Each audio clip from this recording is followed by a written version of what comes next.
Good evening and a very warm welcome to the Grassroots Weekender Show, day 2 of, the Grassroots Weekender Show. Welcome to the show. I'm Mal Lee, your host of this evening, and as they say, every other evening. Well, it was a fantastic show last night. I'm sure each and every one of you who viewed it, listened to it, will totally agree. The only thing I didn't agree with, when we started the show, did you see our guests, Olivia and Chris? I introduced myself as the host of the show. Yes, and I also introduced myself as having a great face for radio. Now, did you look at our guests? Did you look at Olivia? Did you look at Chris? They didn't disagree. Thanks very much to our guests in the studio, I must admit. Anyway, you've got to put up with me tonight because I am on DXTLTV from the Touchlines. Welcome to the show, and again, fantastic. Thank you for all you listeners. Thank you for all the messages. Everyone who enjoyed the show last night, and I honestly did as well. It was absolutely pitch perfect. Well, except for the little mistake that I put in there, just to get everyone going. Did you see the faces on Chris and Olivia? I'd left some music on from obviously previous practices, and I didn't know, and it was 10 minutes in, I forgot to delete it on the WordPress site. And I didn't realise that the speakers were left on as well. And as Chris was in full flow, and Olivia with one of the questions was looking, and we're all on deep concentration, even myself, the music started playing. Now, I didn't think they could hear that, but obviously you could see by the faces when they turned, looked at me, stopped everything, they could hear it. So I apologise once again, Chris and Olivia, for disturbing the show. It was great, but then again, you know what I mean, this is DXTL TV from the Touchlines. It's grassroots football. We all need a bit of a laugh, and that really did kickstart us all in the studio. And yes, Chris knew I was actually singing. No, I wasn't really. Well, hey ho, it was done, dusted, and I just thought it added to a fantastic show. An extended show. I think we went over 20 minutes to 35 minutes. To be honest, I expected an hour, but you've got to cut it short because you can only have certain things that you want to talk about, and people do get a little bit bored, don't they? I must admit, when it comes to them getting bored watching your show, because it can go on and on and on. Unless you've got pictures, unless you've got football that's going on, unless you've got Chris Foy and Olivia Henderson, who were absolutely a dream to have on the show. And Olivia is our junior ambassador for referees, and obviously for Don't Cross the Line, puts in a lot of work, a lot of studying. We all know what Olivia's dream is, and that is to become a Premier League referee. And obviously over the questions that she was putting to Chris, very, very professional. Really shocked me, I must admit, because you'd always have a bit of a nerves, and she kept telling me, I'm confident, I'm not nervous. I was more nervous than Olivia. Anyway, I won't be anymore because she is absolutely class. Not just on the referee pitches, not just on the field of play, should I say, but obviously in the studio as well. And Chris Foy was highly impressed as well to me. You know, you can tell Chris is professional, been around, been interviewed by many a commentator, and obviously this was something a little bit different. Olivia putting their questions down, fantastic, and I must admit, what more can you say? So Olivia has said to me that she wants to do more interviews, which obviously they're in the pipeline, as I said, because now the studio is up and running. Chris likes it. Chris is amazed because we go back some years, myself and Chris, and he told the story last night how we met, and it was really intriguing. Now I've got to apologise once again to Chris because he came in the studio, and you know, I must have been more nervous, and as I said, than Olivia was. First of all, he looked at the memorabilia on the wall, and he was taking a photograph of one of the pictures that I had with Don Hutchinson on there, because he wanted to send it to Don. It was absolutely brilliant, and I'm sure Don will come back to us and want to know where we got that. Well, you'll have to come in for an interview, Don, won't you? Just to make sure that I can tell you. I'm sure he'll be after that somewhere along the line once Chris sends me. Then we started talking about the award, which I have on display, which I got in 2009, which was from His Royal Highness Prince William and the FA, and Stephanie Moore as well. Lovely woman, widow of Bobby Moore. I must admit, what a day that was. But I did try to explain to Chris that if you've never been through something like that, it was nervous from the very word go, you know, and the nomination that I did have was from Dave Connor from Everton Football Club, that Chris and Olivia will be made up to know. It's all about Everton, I'm sorry. They know I'm a Red, and they know it's all about Everton all the time, you know, helping out, but it's not really, because Liverpool and Everton put on big shows for us when it comes to our Respect Awareness programme, which is coming for next year. Just got to look at the fixtures and get that going. Anyway, Chris was looking, and he looked at that and he went, you know what, I remember that. I really do remember that. Who's the referee in charge, Mal? It was Chelsea and Portsmouth one night, and I went, yeah, it was the FA Cup final I was invited to. Okay, who's the ref? And you know what, even on that day, my mind was blank, and even yesterday, it was blank. Oh, dear me. It was Chris Foy, and he looked at me. Oh, I was flabbergasted.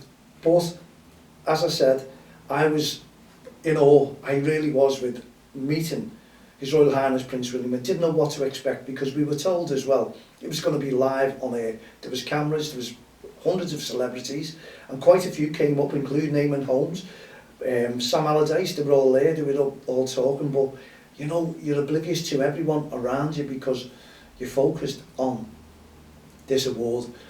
And I was trying to explain to Chris, I was even ushered out by all the FA brilliant chaperone staff, and this is what the celebrities get when they're on and about. They get used to it, but I didn't get used to it. I wasn't expecting anything like that, and to be honest, it was going over my head. Everything was going over my head, and you can ask Dermot Collins, who's in from the FA, you can ask everyone.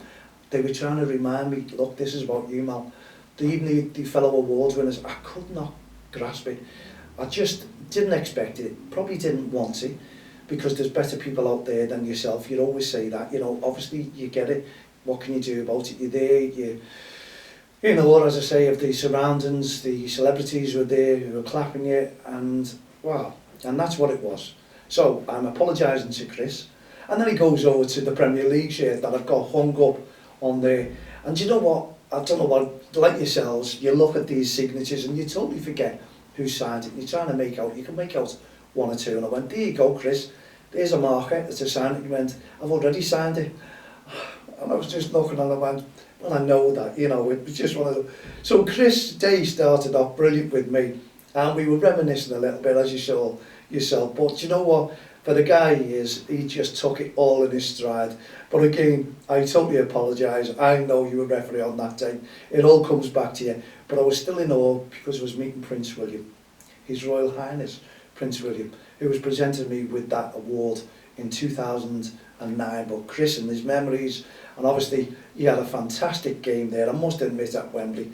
I was really taken aback by the style, you know, the agility of Chris Foy in that game. Do you know what, I can't even remember who scored, what score it was. I think it was 1-0 to Chelsea, I'm not too sure.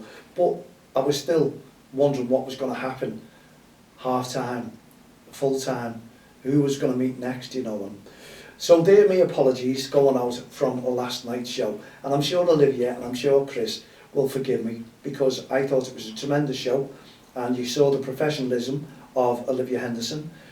And as I say, not just on the pitch, but in the studio as well. And we've got other guests coming into the studio, we'll keep you informed on that one. But we do have to keep low profile on it, because I know what will happen when we get the superstars in there. Sorry Chris, you're not a superstar, but you know, I kept it low. Otherwise we'd be having crowds outside. We know it, don't we? Yes, we do know it. And of course, Olivia wants to be part of that, and Olivia will be part of that, because it's going to be very, very busy and hectic, because Olivia has a development plan as well. Yes, because Olivia is working towards her dream, my dream as well, because I want to see Olivia make it, because I do a little bit of mentoring for Olivia and other referees within grassroots football. So that's what it's all about. And I must admit, Olivia has got such a temperament, such passion, not just in the studio, as Chris pointed out, but on the field of play as well. And when I put that post out, and it's still going strong now, regarding Olivia when she damaged her foot, her toe, and she put on a medical boot and she stayed behind, she'd done a game, stayed behind because a fellow referee did not turn up. Still had no word of to why that referee did not turn up, but hey ho, I suppose that's the way it is. And Olivia stayed behind and actually refereed that. Tremendous, you know, she got loads of support, and it was congratulations of loads of parents, loads of managers out there. It's what refereeing is all about, and even at the time, to tie a little lad's shoelace. And I don't know whether Olivia knows this at the moment, but I had a message off the dad who turned around and said his little fella does know how to tie shoelaces, and he's going to see him when he gets in because he can't understand what he was doing, getting the referee to tie the lace. Olivia, there you go. Always ask first. Now, when you go in there, would you tie your lace? Anyway, well done to Olivia and the amount of support that she's gaining. So it does show that referees are needed, referees are wanted out there, and you do get recognised for all the work that you do. It's not just about turning up and saying thank you very much, there's me payday. It's about being part of a community.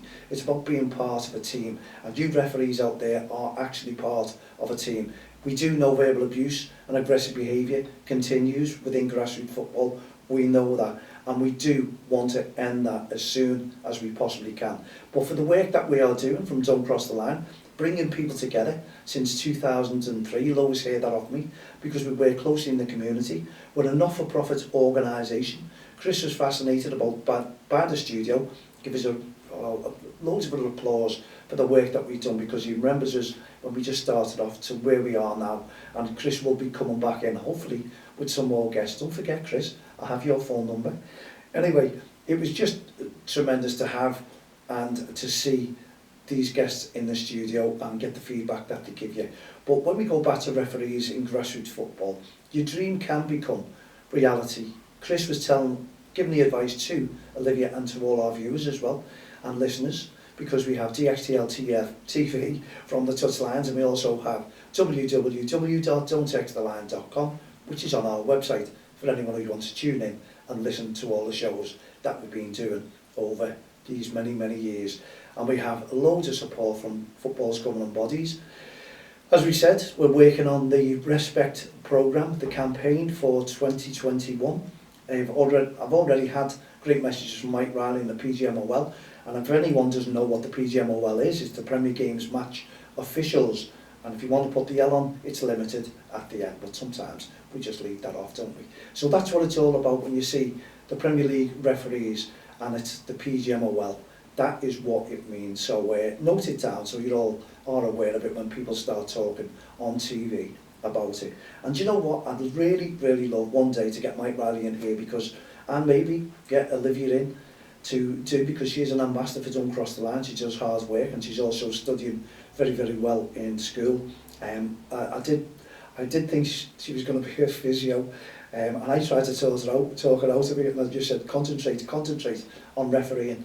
And she was saying, no, that was my dream job. And now, when I pulled her on there, she said, no, I don't want to be a physio. I want to be a referee in the Premier League. And we've all got to get behind referees who have a dream. We've all got to be supportive of them. Remember that when we're out and about on the touchlines. These referees have dreams and want to develop, but they can't develop if we have audiences out there who are shouting and screaming and causing verbal abuse towards the referee, aggressive behaviour, racist comments and bullying. We've got to do without that. And obviously with the support that Olivia was getting and many other referees out there, we're getting more and more referees joining up to us on Facebook, Twitter, LinkedIn, all the social network sites. Welcome to Don't Cross the Line. And obviously, thank you very much for Chris for following me on Twitter, and I'm sure we'll have a lot more views and followers as well. But I'm guilty, you know, I've got over 2,000 followers. I should have over 30,000 followers, because you do get tired throughout the campaign. You do get tired trying to keep on social media. Everyone knows how hard it is. If you just got one page and just send them messages, that's okay. But when you've got half a dozen pages and you're trying to keep up with the flow and you just leave them for about a week, 2 weeks, you've got to be on top of them, and that's what becomes tiring. But we're a voluntary organisation. We go cap in hand. Chris was interested in that as well. We tried put in for lottery grants. We put in for another one as well, and we just want to try and make sure that we can get as much money as we possibly can. And if there's any businesses out there like Nike, Umbro, anyone who's going, Adidas, anyone who wants to support us, please, why don't you sponsor us? Why don't you throw in a couple of bob for a grassroots organisation that has been going for 18 years and well established and has the support of all of football's governing bodies. Not the money, come on, but if you want to give us money, then please do, because we're trying to do some great work. We're trying to push Olivia to work to her dream. We're trying to do everything in our power to make it good for everyone who's involved in grassroots football. And we will do, because I've got something on my side. I never give up. And a little story one day when I was talking to Peter McDowell, who was the commentator on Anfield, Liverpool Football Club, and he'll probably recall this. And it was just one of those where they annoy people to get what I want, and I don't give up, and I really, really do not give up. And I was trying to, he's a reporter, he's a newsreader, but he's come up in the world now, and Peter came to my house and we've done a great interview, and we never looked back, and we're still in touch now, would you believe? And I love to keep in touch with all the media reporters and what have you, and I've got very, very close relationships with many out there as well. Peter Stevenson, Sky Sports as well. Oh, we've got loads. I'll go through them, but I don't need to, because they all know me, I know you, and I'm doing my little bit to thank you very, very much for supporting us over the years. And the story was, Peter was in the newsroom, and I must have rung him about 20 times in that week. Never give up, never give up. Anyway, I finally got through one day, and it was a news reader, female, and she come out and she went, I could hear, Peter, it's Mal League on the phone for you. And then Peter eventually came to the phone, because I know he was busy, and he turned around and he said, Jesus Christ, Mal, how much do you charge to haunt a house? And I fell over laughing, and it was free, of course, because I wouldn't charge him anything. Anyway, that just shows you the way we have, the relationships that we have with everyone in football's governing bodies, in grassroots football. We try and bring people together closer, postcodes together if we can, referees close together with you, the parents, the spectators, even the irate spectators, because you're still out there, and we want you to disappear from the touchlines if you possibly can. That's all we ask of you. If you can disappear from the touchlines and let the referees referee, let the kids play their game, let them all develop their skills. That is what grassroots football is all about. Be part of the team, because being part of a team brings great rewards. That's what we all find out as we go along throughout the season. We've got great relationships with managers. I've got people coming on board. The team with DXTL now is getting really, really strong. It's great to tell you that. I haven't got that announcement just yet, because I'm sorry, I did think it'd take last week, this week. I'm one of those people who can't wait. Livia's always on my back as well, because she's that type as well. She just can't wait for good news, and hopefully there'll be good news sometime next week if we can get that good news. But legalities, this is what it is that we're waiting for to tie the knot for something that we're doing. So keep tuning in, keep watching us, and I'll give you that news once and for all, I assure you, because it's always good news with Don't Cross the Line. And as I say, if there's any businesses out there, Nike, sponsoring us, grassroots organisation, not-for-profit organisation, to help us out with our volunteers, to help us out with our workshops, which are up and coming, because I've got Wayne coming on board, I've got Bill coming on board, I've got Paul coming on board, I've got a million more coming on board, and we already have great supporters on board, just to make that team that little bit stronger. And again, thank you very much to Alfie Hinks. Yesterday we went down to Seascope to see his property, his new business.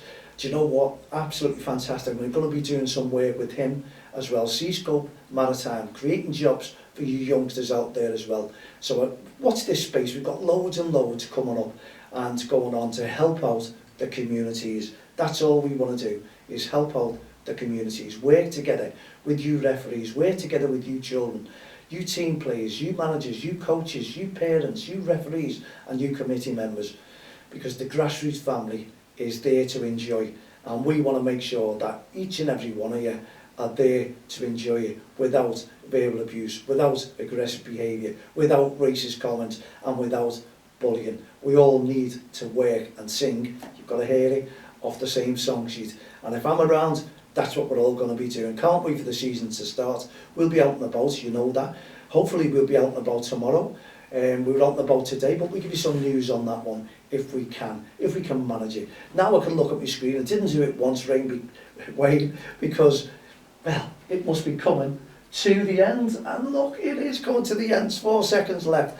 There you go. We'll be back again tomorrow evening at 7 p.m. So for myself, Mal Lee, and all the team here at the Grassroots Show, Don't Cross the Line and Respect programme, have a great evening. We'll be back tomorrow at 7. So in the meantime, have a great night and enjoy yourselves. Stay safe. Good night. God bless.